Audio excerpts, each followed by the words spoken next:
Shalom.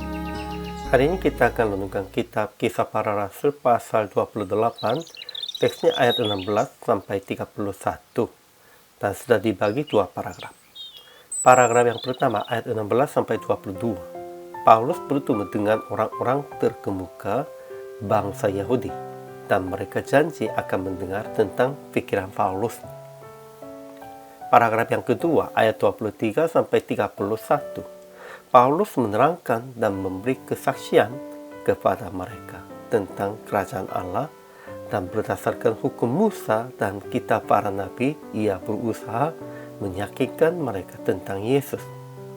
Dan ada yang dapat diyakinkan oleh perkataannya, dan ada yang tetap tidak percaya. Kesimpulannya, hidup sehari-hari Paulus dalam penjara tidak seperti tahanan biasanya. Setelah 3 hari kemudian tiba di Roma, Paulus memberitakan Injil dengan mengundangkan orang-orang terkemuka bangsa Yahudi.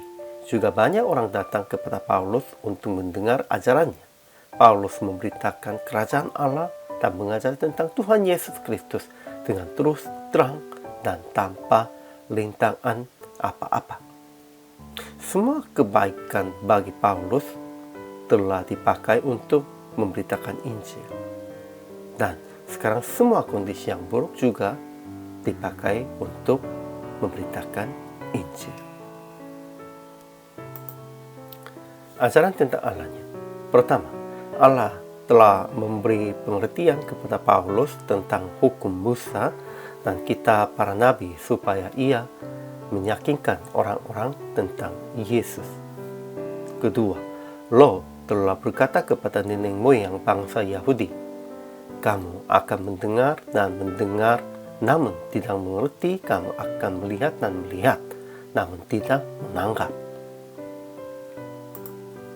Ajaran tentang manusianya. Pertama, Paulus memanggil orang-orang terkemuka bangsa Yahudi dan menyatakan yang maksud sedang dipenjarainya. Kedua, orang-orang terkemuka bangsa Yahudi ingin mendengar ajaran Paulus, tetapi ada yang dapat diyakinkan oleh perkataannya, dan juga ada yang tetap tidak percaya. Ketiga, setelah melihat hasil menyampaikan Injil kepada bangsa Yahudi di Roma, Paulus berkata, keselamatan yang daripada Allah ini disampaikan kepada bangsa-bangsa lain, dan mereka akan mendengarnya. Kemudian Paulus memberitakan kerajaan Allah dan mengajar tentang Tuhan Yesus Kristus dengan terus terang dan tanpa rintangan apa-apanya. Kemudian aplikasi hari ini. Pertama, semangat dan memberitakan Injil kepada orang-orang yang kaya, orang-orang yang berstatus pun. Yang Rasul Paulusnya sudah memberitakan Injil kepada orang-orang Yahudi terkemukanya, ya sekalipun mereka cukup posisinya tinggi dan cukup berkuasa pun, kita harus semangat untuk memberitakan Injil kepada siapa. Kedua, jangan putus asa sekalipun banyak orang tidak menerima Injil dan hanya sedikit saja menerimanya. Percaya akan Tuhan menghargai mereka yang menerima. Ya, betul.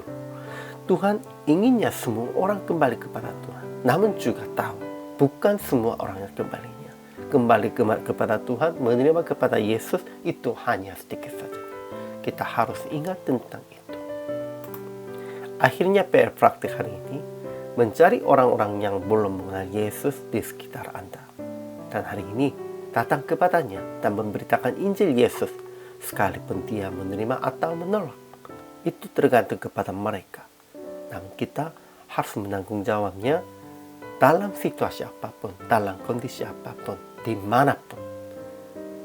Kita itu hanya kewajiban hamba Tuhan dan orang percaya.